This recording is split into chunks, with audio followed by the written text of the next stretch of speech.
आज जो हमारे गेस्ट हैं यहाँ पर अभी पीछे बैक स्टेज पर, उन्होंने अपनी एक बहुत बड़ी कंपनी खड़ी करी है बहुत कम टाइम के अंदर अंदर। आई एम 100% श्योर आप सबने उनकी कंपनी का नाम सुना होगा। उनकी कंपनी का नाम है Rapido. Please give an energetic and warm welcome to the founder of Rapido, mister Pawan.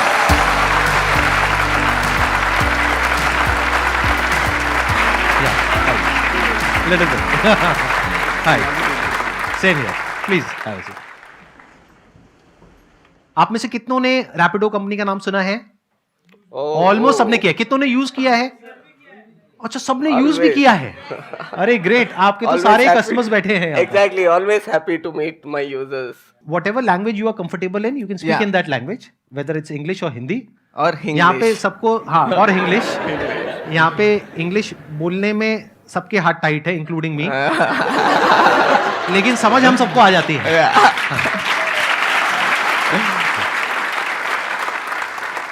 Can you just explain कि ये आइडिया कहाँ से आया आपके पास में? आप आइडिया देखोगे ना रैपिडो का और सीधा सीधा बात करेंगे तो ये आइडिया इतना नया नहीं है। कोई और 4 व्हीलर पे कर रहा है, 2 पहिए निकाल दो, हमारा आइडिया है। Right. In a way that is the truth. पर इस आइडिया को करने में देयर वर नो रेगुलेशंस, मतलब वो रूल्स नहीं थे। और ऑब्वियसली इंडिया में अगर एक लड़का और एक लड़की एक ही बाइक में जा रहे हैं, there is a cultural stigma. हम लोग बाइक्स पे चलते हुए बचपन से देख रहे थे, पर एक अजनबी को पिकअप करना फिर भी मुश्किल है। तो education about this segment itself and getting framework rules for this segment has been the biggest battle. और हम लोगों ने बस कहा है कि यार चांसेस ऑफ फेलियर बहुत ज्यादा है, क्योंकि गवर्नमेंट ना मान सकता है, लोग नहीं मान सकते हैं, बहुत सारे चीजें। पर अगर हम लोग ये कर पाए, it will be history worthy. Making a women sit on a stranger's bike and get her drop to a destination in an evening in a small town, it is history.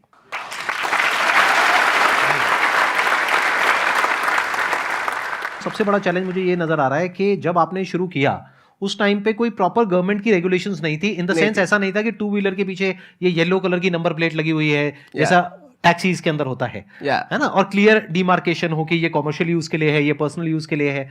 तो आपने इस चैलेंज को कैसे meet out किया? जब कोई government regulations थी ही नहीं, तो क्या आपने पर्सनल व्हीकल से ही शुरू कर दिया या गवर्नमेंट से अप्रूवल लिया? कैसे इस चैलेंज को कैसे ओवरकम किया? तो ये चीज है कि यार प्रोविजन है, हम लोग पूरा लॉ पढ़ेंगे, बिजनेस करने के लिए हर एक प्रोविजन है, और उसी तरह बाइक को टैक्सी में कन्वर्ट करने का प्रोविजन है।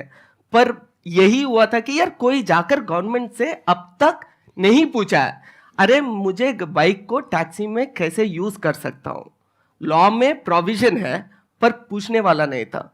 और हमारे पूछने के बाद आज के टाइम पे more than 10 states have recognized bike taxi, more than 6 states have legalized bike taxi in their states, and now अब यहाँ तक चला गया है कि यार लोग, even governments are pitching this as a job creation proposal in their manifesto. अच्छा, अरे ग्रेट। देखो यहाँ पर एक बहुत बड़ी चीज है हम सबके लिए सीखने वाली, कि बहुत बार क्या होता है कि जैसे ही कोई आइडिया आता है हमारे माइंड में बिजनेस से रिलेटेड या कोई भी स्टार्टअप से रिलेटेड, तो सबसे पहला थॉट क्या आता है कि ये तो हो ही नहीं सकता। क्यों? क्योंकि आज से पहले हुआ ही नहीं है, तो ये करना बहुत मुश्किल है। हो सकता है वो इतना मुश्किल ना हो। इन्होंने देखा जाए तो कुछ बहुत ज्यादा नहीं किया, इन्होंने सिर्फ अप्रोच किया, तो कोई बहुत मुश्किल नहीं है। इट्स एज गुड एज कि आप 10 जगह पे गए इंटरव्यू देने के लिए और 10 में से 9 ने ना बोल दिया, 1 ने हाँ बोल दिया। कि आप अलग अलग स्टेट गवर्नमेंट्स के पास में गए, आपने अप्रोच किया और किसी एक ने हाँ बोल दिया। जैसे ही हाँ बोला, इनका काम शुरू उस स्टेट से। तो फंडिंग आपने क्या शुरू में बूटस्ट्रैप से शुरू किया था या शुरू में डे 1 से आपने फंडिंग उठा ली थी? कैसे किया था? नहीं, यहाँ इस आइडिया को शुरू करने में एक और बड़ा सा ऑब्स्टिकल है फंडिंग। क्योंकि जैसे कि मैं बात कर रहा था, उस टाइम पे ऑलरेडी 2 ऐसे कंपनी है, बड़े कंपनी है, जो ऑलरेडी बहुत बड़ा फंडिंग उठा चुके हैं। उनके पास ऑलरेडी $1 बिलियन है। और ये आइडिया भी ऐसा है कि यार वो 4 व्हीलर के लिए, 4 व्हीलर के लिए कर सकता है, 2 व्हीलर के भी कर सकता है। बिल्कुल। और लोग, हम फॉर द फर्स्ट 2-3 years जब हम लोग शुरू किए थे सब लोग यही बोल रहे थे यार उससे टक्कर कैसे लोगे, पर हमें पता था कि यार अगर मैं इस प्रॉब्लम स्टेटमेंट को फोकस करूं और सिर्फ इसी पे ध्यान दूं तो मैं पक्का उनसे बेहतर कर सकता हूं। और वो मकसद नॉट जस्ट मी, मेरे पूरे टीम को भी बस यही बताया था कि यार वो लोग कर रहे हैं और करेंगे भी, और उसके पास पैसे भी है, हमारे पास ना पैसे है ना रिसोर्सेस है ना ब्रांड है, तो हम लोग जो भी कर रहे हैं उससे 5 गुना एफिशिएंट होना है, क्योंकि हमारे पास इतने पैसे नहीं है। और अगर कस्टमर और ड्राइवर, हम अपने ड्राइवर्स को कैप्टन्स करके बुलाते हैं, कस्टमर और कैप्टन अगर सोचे यार मुझे रैपिडो क्यों डाउनलोड करना है, उसके पास सीधा सीधा आंसर होना है। तो वो सॉल्यूशन, वो वैल्यू क्या है, चलो फिगर आउट करता है। तो ऐसे सोचते सोचते हम लोगों ने बहुत सारा नए चीजें करने के लिए मिला है। जैसे कि 2015 में जब हम लोग शुरू किए थे, ये यूपीआई के पहले था, पर हम लोगों ने सोचा है कि यार बाइक टैक्सी कोई भी ज्वाइन कर सकता है, और हम लोग बोलते हैं कि यार be your own boss by joining in Rapido. वैसे ही बाकी कंपनीज भी बोल रहे थे अपना खुद का मालिक बनो, ड्राइव करो, टैक्सी ड्राइव करो, खुद का मालिक बनो। हम लोग भी बोलते थे कि यार रैपिडो ड्राइवर बनो, खुद का मालिक बनो। पर मालिक का क्या मतलब होता है? मालिक का ये मतलब होता है कि यार अपना आप कुछ कमा रहे हो, वो आपका पैसा है। बाकी कंपनीज में हम लोगों ने देखा है वहां पे वीकली सेटलमेंट होता है, मंथली सेटलमेंट होता है, मतलब जो भी पैसे कमा रहे हो आपको 1 हफ्ते के बाद मिलता है या 1 महीने के बाद मिलता है। तो वो तनख्वाह की तरह है, बी योर ओन बॉस, खुद का मालिक कहाँ पे है? तो उस टाइम पे हम लोगों ने एक instant payment product, which means जो भी कमा रहे हो वो डायरेक्टली आपके बैंक में जाएगा। ये यूपीआई के पहले। यूपीआई के बाद तो वो कैसे किया आपने? हम लोगों ने एक बैंक के साथ बहुत परस्यूएट करके, बहुत इंसिस्ट करके, we were the first guys to work with Yes Bank and come up with instant payments product. उन लोगों ने हमारे लिए एक कस्टमाइज सॉल्यूशन क्रिएट किया हुआ है। उसमें पूरी पेमेंट उसके पास चली गई, मानो मैं हूं वो कैप्टन आपका, और पूरी पेमेंट मेरे पास में आ गई। उसमें फिर आपको क्या बेनिफिट हुआ? दी कैप्टन्स दे पे अस कमीशन फ्रॉम देयर मनी। अच्छा, and what is that commission percentage? It's 15% around. Bike है या जो स्कूटर है वो भी कैप्टन का है? कैप्टन का ही है। So one of my other visions, मेरा एक और सपना था कि यार रैपिडो के through I want to create employment at a mass scale. And अगर एक स्टूडेंट को 2 क्लासों के बीच 1 घंटा भी मिले, मेरा मकसद ये है कि यार वो बंदा आए, रैपिडो पे काम करो, पैसे कमाओ, सैटरडे मूवी देखो, या जो करना है करो, पर अपनी कमाई खुद करो। I must say it's a great idea, लेकिन यहाँ पर मुझे एक बहुत बड़ा चैलेंज नजर आ रहा है। For example, I am the kind of a guy, मान लेते हैं, just as an example, not I am, but मान लेते हैं कि मेरी इंटेंशन ठीक नहीं है। मेरा है कि आपके प्लेटफॉर्म को, आपके ब्रांड को यूज करके अपना कुछ ऐसा करना है विच इज इलीगल, और मैं आपके पास आता हूं, और जो भी आपका वेरिफिकेशन का क्राइटेरिया है, आपका होगा कि ये इस तरीके से आप वेरीफाई करते होंगे, वॉट एवर इट इज, उन सारे क्राइटेरियाज पे मैं पास हो जाता हूं, और मेरे को आपका प्लेटफॉर्म मिल जाता है, यानी आपका ब्रांड नेम मिल जाता है। तो अब जो पैसेंजर है उसकी सेफ्टी को आप कैसे इंश्योर करोगे? Like you said, we have a strict verification process and we have a background verification process. Document verification एक होता है, बैकग्राउंड वेरिफिकेशन एक होता है, उसके बाद एक ट्रेनिंग कोर्स होता है। मान लो ये सब कुछ उसने पास कर लिया, देन हमारे पास एक पीरियड होता है कॉल्ड हैंड होल्डिंग पीरियड। उसमें right from the way driver कैसे चला रहा है, अगर स्पीड चला रहा है, 60 के ऊपर जा रहा है पता चलता है, स्टीप टर्न ले रहा है पता चलता है, रूड बिहेवियर एंड एवरीथिंग पता चलता है। अगर कुछ फीडबैक सब्जेक्टिव हो जो हमें मोबाइल से या ऐप से नहीं मिलता है, हम लोग यूजर से लेते हैं। यूजर को हम लोग सब कुछ पूछते हैं, is your captain behaving in a proper manner, did you feel any uncomfort, ये सारे चीजें रेटिंग्स हम लोग every ride we track, and we have the best quality team whose only job is to make sure this platform is safe. एक बार ना यहाँ पे प्रैक्टिकली आई थिंक वोटिंग ही कर लेते हैं, क्योंकि अभी बहुत सारे लोगों ने कहा था इस सेशन के शुरू में कि आपने कभी ना कभी रैपिडो की सर्विस यूज करी है। कितने लोग हैं जिन्होंने रैपिडो को कभी ना कभी यूज किया है? कितने लोग हैं जिनका एक्सपीरियंस बहुत अच्छा रहा है, वो अपने हाथ ऊपर रखिए। ऑलमोस्ट सबका। That's a big achievement ji. So big round of applause. अच्छा, अब मैं आप लोगों से और थोड़ा इंटरेस्टिंग एक क्वेश्चन पूछता हूं रादर देन आस्किंग हिम, क्योंकि ये तो अपने स्टैंड पॉइंट से कुछ अच्छा ही बोलेंगे, but it would be interesting अगर कस्टमर के स्टैंड पॉइंट से कुछ हम समझने की कोशिश करें। अभी जिन्होंने अपने हाथ ऊपर करे थे, यानी कि जिन्होंने कभी ना कभी यूज किया है रैपिडो की सर्विस, उसमें से बहुत सारे लोग ऐसे भी होंगे जिन्होंने रैपिडो के अलावा और भी टू व्हीलर के जो और सर्विसेज हैं उसको यूज किया है। हाथ ऊपर करिए, ऐसे कितने लोग हैं? तो आप कुछ बताना चाहेंगे बिना नाम लिए कि जो आपने एक्सपीरियंस किया इनकी जो भी राइड है उसमें और जो किसी और कॉम्पिटिटर की है उसमें? अभी 2-3 दिन पहले की बात है, I was in Delhi, I was booking from Rapido as well as from other also. So what happened, I got a call from that other app that amount कम है तो मैं नहीं आ पाऊँगा. I booked approximately 6 to 7 rides, all the rides cancelled. And when I booked from Rapido, just a single ride, it was confirmed. And I was getting late to office and I was like, मैं क्या करूँ? Then I just downloaded Rapido once again. I booked from Rapido and I was very happy. अभी तक आपने it's a positive feedback. ये I'm sure this is going to be a useful feedback for you. Right? Testimonial directly coming from like say your real customer. Thanks a lot. तो मैं यहाँ पे एक और चीज समझना चाहूंगा, क्या आपने फिर दोबारा से भी यूज किया रैपिडो को या एक ही बार यूज किया? कितनी बार यूज कर चुके हैं? Now I use only Rapido. अच्छा, you must have used Thank it you, a lot of thank times. Yes. और आपका एक्सपीरियंस आज तक जितनी भी बार आपने यूज किया है अच्छा रहा है? It was best. Honestly speaking, it was the best. और आप इनके साथ मिले हुए नहीं हैं? No. क्योंकि ये हमको पता है, क्योंकि ये अकेले आए हैं। इनको पिक करने भी हमारे ड्राइवर गए थे इनको यहाँ पर पिक करने के लिए। अच्छा, मेरे क्वेश्चन है आपसे, आप जब यहाँ पर आए इस सेशन के लिए, जस्ट किडिंग, आप रैपिडो से क्यों नहीं? अच्छा, मैं एक्चुअली मोनिका जी को बता रहा था कि यार आप लोकेशन भेज दो, मैं आ जाऊंगा and I usually travel on Rapido. अच्छा, देखो ऐसा नहीं है कि यार हम लोग सब कुछ सही कर रहे हैं, बहुत सारे जगह है जहाँ पे हमको इम्प्रूव करना होता है. तो जब भी मैं रैपिडो कैप्टन के साथ ट्रैवल करता हूँ, मैं नॉर्मल यूजर की तरह बात करता हूँ. राइट. अगर वो गाली दे रैपिडो को, मैं भी उसको 2 और गाली ऐड करके रैपिडो के अगेंस्ट बोल देता हूँ. अरे हाँ यार, रैपिडो ऐसा कंपनी है, वैसा कंपनी है. क्या होता है, वो बंदा सच में ओपन होना शुरू करता है and I get to know a lot of feedback from these captains on my rides. आप करते रहते हैं ऐसी राइड्स? मतलब मैं अलग-अलग सिर्फ रैपिडो यूज करता हूँ. अगर सच में बोलूं तो अगर रैपिडो का सबसे लॉयल कस्टमर मैं रहूंगा. अच्छा.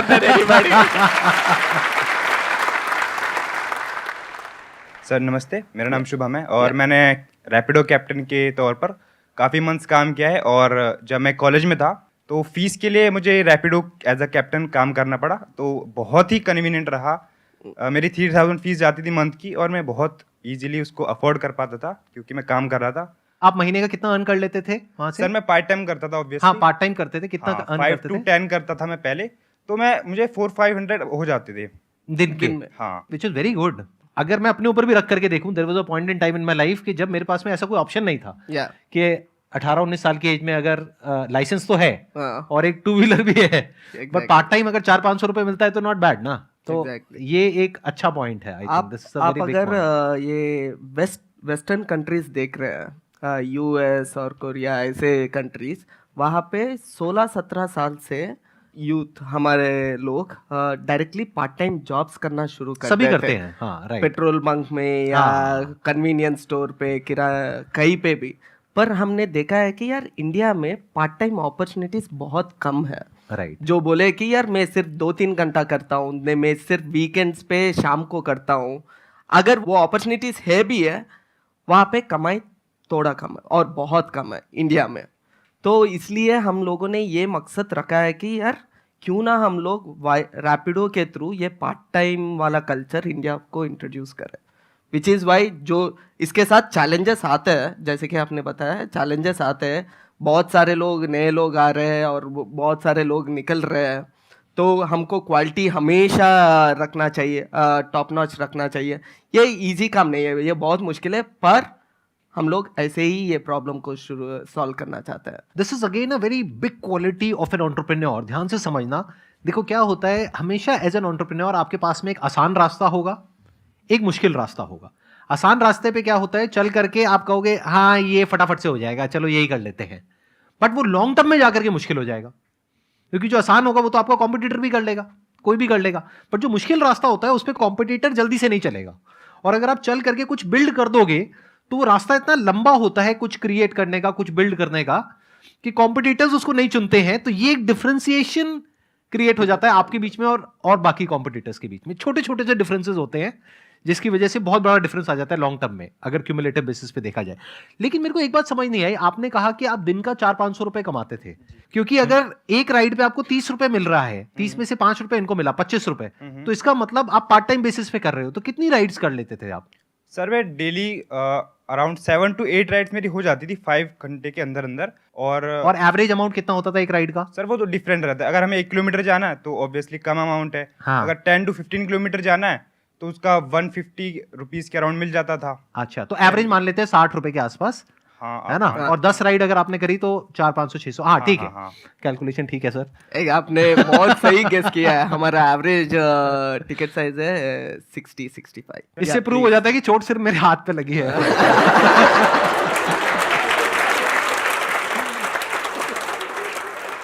एक चीज हम लोगों ने पक्का किया, मैं और स्पेशली मेरा टीम, कि यार कभी पीछे नहीं गया। जो भी सोचा है, जब भी मुश्किल आया है, जब भी कुछ भी आया हुआ है, हमारे पास पीछे जाना मतलब घर जाना। और घर में हम लोगों को ऑलरेडी मिल रहा था कि यार आप लोग कर क्या रहे हो, तो पीछे जाना ऑप्शन ही नहीं था, सिर्फ आगे बढ़ना ही एक ही रास्ता बचा था। तो we kept on solving and after like 3-4 years then people started to take notice of Rapido। अगर आप सब लोग से पूछता हूँ आपको Rapido कब पता चला है, बहुत कम लोग होंगे जो 6 साल पहले, 4 साल पहले, जो भी पता होगा आपको रिसेंटली पता होगा। आई थिंक पिछले 1-2 साल 3 साल में ही ज्यादा हुआ है, मैंने जो नोट किया है। बट उसके पहले 4-5 साल हम लोग बस एक ही काम किया है, हेड्स डाउन एग्जीक्यूशन। एक एक प्रॉब्लम स्टेटमेंट निकाले, कस्टमर को ये इनकन्वीनियंट लग रहा है, कस्टमर को कैप्टन का वो परफ्यूम पसंद नहीं आ रहा है, यहाँ तक the smallest of the details को पकड़ के कैसे सॉल्व करना है। ये आपने कैसे सॉल्व किया? परफ्यूम आप देते हैं? हाँ, नहीं, I am just curious to know, मतलब ये कैसे सॉल्व किया ये प्रॉब्लम? मान लो कि मतलब कोई है कैप्टन, उसके बहुत स्मेल आ रहा है, how do you solve that problem? So we try to do comms, communications। हाँ। हम लोग लिटरली उनको, हमारे 7 लाख कैप्टन्स को हर बार जाकर यार वो नहीं दे सकते, लगाओ, हाँ, वो कि ये लगाओ, राइट। बट उनको हम लोग सजेस्ट करते हैं, आपको अच्छा रेटिंग चाहिए तो ये 2-3 चीजें करना पड़ेगा। और रेटिंग्स के ऊपर हम लोग थोड़ा इंसेंटिवाइज करते हैं ताकि वो लोग मोटिवेट हो जाए कि यार ये फॉलो करके अच्छा रेटिंग पाए। क्या इसको आपने रेटिंग में भी इनकॉर्पोरेट किया है? इन द सेंस कि रेटिंग में आप 4-5 चीजें पूछते होंगे, क्या उसमें ये भी पूछा है कि जो आपका कैप्टन हाइजीन, हम लोग हाइजीन करके हाँ, पूछते हैं। रेटिंग में हम लोग प्रोफेशनलिज्म, नहीं, क्योंकि यही तरीका है पता करने का, है ना, ऑब्जेक्टिवली पता करने का। प्रोफेशनलिज्म, बिहेवियर, ड्राइविंग, एक एक में सब सेक्शन होता है। हाइजीन वैसे। First of all good afternoon sir. Good afternoon sir. Actually क्या हुआ था कि मैं पहले बाकी जो प्लेटफॉर्म्स है वो और रैपिडो दोनों यूज़ करती थी, तो मैंने क्या फील किया, sorry sir, but I feel कि थोड़ा महंगा है रैपिडो, तो मैंने फिर अदर प्लेटफॉर्म पे स्विच कर लिया। तो आज सुबह जब मैं आ रही थी, मैं गुड़गांव से आई हूँ, तो एक्चुअली क्या हुआ, मैं जो दूसरा प्लेटफॉर्म यूज़ करती थी वो उन्होंने मेरी राइड एक्सेप्ट नहीं की, वो मतलब केप्ट ऑन कैंसिलिंग। फिर उसके बाद मैं मतलब पीजी वगैरह जहाँ भी रहती हूँ, मैं नीचे आई तो मेरे को एक रैपिडो ड्राइवर आगे मिला और मैं ऐसी ऑटो वाले से पूछ रही थी कि मुझे यहाँ जाना है। Then he suddenly asked by himself कि मैडम आपको कहाँ जाना है? तो आई सेड कि मेट्रो स्टेशन जाना है। तो मैंने कोई राइड बुक नहीं की थी, बट वाकई कस्टमर सर्विस लिटरली मैटर्स। तो उन्होंने मेरे से पूछा कि अच्छा, मैंने कहा भैया कितना लोगे? तो he said something amount. I said भैया इतना जेन्युइन है, just negotiated by like that only, and then he gave me that service. तो हाँ, मेरे को आज लिटरली मैंने इसलिए देखा भी नहीं दूसरा प्लेटफॉर्म कि अच्छा ठीक है इधर नहीं सर्विस दे रहे तो शायद उधर भी नहीं मिल रही होगी, रैपिडो पे भी। बट वाकई जब मेरे को ड्राइवर मिला ऑन द रोड, तो आई रियलाइज कि हाँ, मुझे दूसरा चेक करना चाहिए था, अगर वहाँ कोई सर्विस नहीं मिल रही है तो यहाँ अवेलेबल होगी। तो आपने कहा कि आपको कोई ऐसे ही फिर रोड पे वो मिले रैपिडो वाले और उनसे आपने नेगोशिएट किया और उन्होंने आपको ड्रॉप कर दिया। Yes sir. तो क्या ये ऑफिशियल है अनऑफिशियल है? ये अनऑफिशियल है। और ये एक लीकेज है इनके बिजनेस में, मतलब आप समझ गए, ये इनको लॉस हुआ क्योंकि वो डायरेक्ट हो गया ना। नहीं, लॉस से ज्यादा हम लोगों का पहला कंसर्न ये होता है कि यार हम लोगों ने ये कॉन्सेप्ट इंडिया में लेके आया है अब, और हमें बताया कि यार ऐसे अलग से लोग पिकअप कर सकते हैं, पर कहीं पे कोई भी हादसा होगा, नाम आपका आएगा, नाम रैपिडो नहीं, कैटेगरी का आएगा। हाँ राइट, ठीक है, रैपिडो मेजर प्लेयर है, पहला प्लेयर है, पर कैटेगरी के लिए आएगा, और मैं ये नहीं चाहता हूँ। अभी जैसे इन्होंने बताया कि जो कस्टमर है उसके स्टैंड पॉइंट से क्या है, वो पैसे बचाना चाहता है। या अब वो बचाने के लिए क्या करेगा, या तो किसी और ऐप पे शिफ्ट होगा या फिर वो डायरेक्ट सेटिंग करना चाहेगा जो कैप्टन है उससे। या ये चाहे हम एक्सेप्ट करें या ना करें, बट ऐसा होता है।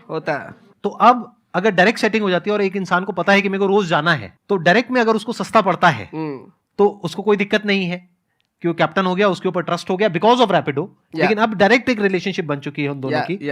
अब आपको नहीं पता है, और कैप्टन के स्टैंड पॉइंट से भी देखा जाए तो उसको आपको 15% नहीं देना पड़ रहा है, तो उसको भी फायदा हो रहा है, इधर से कस्टमर को भी फायदा हो रहा है। मानो उसमें से 10% का डिस्काउंट उन्होंने कस्टमर को पास ऑन कर दिया और 5% का खुद भी बेनिफिट हो गया, तो उसको तो फायदा ही हो रहा है। तो अगर इस तरीके से ये होने लग गया तो इसको आप कैसे रोकेंगे? How will you stop it? तो दो चीज है, ये हम लोग 15% ले रहे हैं। पहले हमको लगना चाहिए कि यार मैं ये 15% क्यों ले रहा हूं, क्या वैल्यू ऐड कर रहा हूं कैप्टन को। एक बंदा यहां से पिकअप करके वहां दूसरे अनजान जगह पे जा रहा है, अब वहां पे उनको शायद कस्टमर, जान पहचान कस्टमर हो सकता है, ना हो सकता है। हम लोग उनको वहां पे कस्टमर तो दिलवा रहे हैं, जब भी हम लोग दिलवाएंगे तब हम लोग 15% लेंगे, तो हम लोग वैल्यू ऐड कर रहे हैं। हम लोग बस यही सोचते हैं कि यार ये लोग डायरेक्टली जा रहे हैं, इसका हम लोग कंसर्न सिर्फ सेफ्टी पे है, बट वैल्यू पे नहीं है। हमारा प्रॉब्लम स्टेटमेंट ये होता है कि यार ठीक है वो लोग डायरेक्ट कर रहे हैं, हम लोग और कैसे वैल्यू ऐड करके कुछ ले सकते हैं। And we are coming up with solutions where in we say कि यार मैं अगर आपसे 1 रुपए ले रहा हूं, उसके लिए आपको वैल्यू दिख रहा है कि नहीं। वैल्यू नहीं दिख रहा है, आज नहीं तो कल, कल नहीं तो परसों, वो होना ही है। तो एक सिंपल सा मैथ बता देता हूं। हमारा कैप्टन 1 घंटे में 100 रुपए कमाता है। कैसे कमाता है? लाइक एक 1.6 राइड्स, 1.7 इज 1 घंटे में 1.6 राइड्स करता है, सो मोटा मोटा 100 रुपए बना लेता है। अगर वो मान लीजिए खुद एक कस्टमर को अपने खुद से सोर्स करता है, हम लोग जुगाड़ू है, पर वैसे एट द सेम टाइम हमारे लिए 5 मिनट कभी 5 मिनट नहीं है, 5 मिनट 15 मिनट हो सकता है। मैं एक कस्टमर को पिकअप करने गया 9 o'clock, बोलता है भैया मैं नीचे निकल रहा हूँ, नीचे आ रहा हूँ, बस 2 मिनट। वो 2 मिनट होंगे 15 मिनट का 20 मिनट हो जाएगा। Right 15 minute. हाँ, इसका क्या मतलब हुआ है? वो 15 मिनट वो बंदा कुछ अर्न नहीं किया है। अगर 1 घंटे में 100 रुपए कमा रहा है, 15 मिनट का वैल्यू कितना होता है? 25 रुपए। अगर वो ये 15% नहीं देना चाहता है, वो इससे झेलना पड़ेगा, क्योंकि वो कस्टमर को कुछ बोल नहीं सकता है। हमारे पास कैप्टन अगर कस्टमर ज्यादा वेट करवा रहा है, वेटिंग चार्ज होता है। वहां पे ट्रस्ट रिलेशनशिप ना, वो वेटिंग चार्ज थोड़ी पूछेगा। राइट। तो इतना बड़ा प्रॉब्लम नहीं है। हाँ, बट आई थिंक इसको टेक से भी मैनेज किया जा सकता है काफी हद तक, कि आप देख सकते हैं कि वो कब चल रहा है, कितना चल रहा है, वो पर्सनल, वो तो करते ही होंगे, करते ही होंगे। हाँ, बट एक बात हमको समझनी है यहाँ पर, हमको सबको, if you are doing something on your own, तो चैलेंजेस ऐसा कभी भी नहीं होगा कि नहीं होंगे। अगर कोई भी ये बोल रहा है, चाहे यहाँ पर, चाहे यहाँ पर, चाहे वहां पर, कि मैं बिजनेस कर रहा हूं और सब कुछ सॉर्टेड है, सब कुछ सही चल रहा है और कोई चैलेंज नहीं है, सब स्मूथ है, तो वो झूठ बोल रहे हैं। चैलेंजेस अनलिमिटेड हैं और थे हैं और आगे भी रहेंगे, but we have to constantly figure out solutions, we have to be innovative. But यहां पर एक छोटा सा पॉइंट है जो मैं ऐड करना चाहूंगा। एक बहुत बड़ा ट्रैप है जिसमें एक एंटरप्रेन्योर फंसता है जब वो एक बिजनेस को शुरू करता है या करती है। ध्यान से समझना वो ट्रैप क्या है। हम क्या चाहते हैं कि जब हमारी ये प्रॉब्लम्स हैं, सारे सॉल्यूशंस निकल जाएंगे, तब हम उसको लॉन्च करेंगे। ऐसा कभी भी नहीं होता है। तो आपको क्या करना है, पहले सबसे बड़ी प्रॉब्लम देखनी है क्या है जो आप अपने प्रोडक्ट या सर्विस के थ्रू सॉल्व कर रहे हो, उसके साथ में अपने प्रोडक्ट को लॉन्च करो। साथ साथ में आपको और प्रॉब्लम्स दिखेंगी जिसके आपको सॉल्यूशंस निकालने हैं। तो वो हो गया इनोवेशन डिपार्टमेंट। तो एक तरफ से इनोवेशन चलता रहेगा कॉन्स्टेंटली, हमेशा के लिए, और एक तरफ से सेल्स और मार्केटिंग चलती रहेगी। अगर आप ये सोचोगे मैं सारा इनोवेशन कर लूंगा या कर लूंगी फिर इस प्रोडक्ट को लॉन्च करूंगा, तो आप फंस चुके हो, आप बहुत बुरे तरीके से एक ट्रैप में फंस गए हो। और मैं इस बेस पे आपको बता रहा हूं क्योंकि पास में मैं इस तरीके से इस ट्रैप में फंसा हूं। आई एम श्योर आपने भी एक्सपीरियंस किया होगा कभी ना कभी एग्जैक्टली कि हम यही सोचते रहते हैं कि जब ये हो जाएगा तब हम इसको करेंगे। परफेक्शन करके, क्योंकि परफेक्शन को एम करना गलत चीज नहीं है, तो हम लोग सोचते हैं कि यार ये थोड़ा परफेक्ट करता है, ये थोड़ा परफेक्ट करता है, ये थोड़ा परफेक्ट करता है।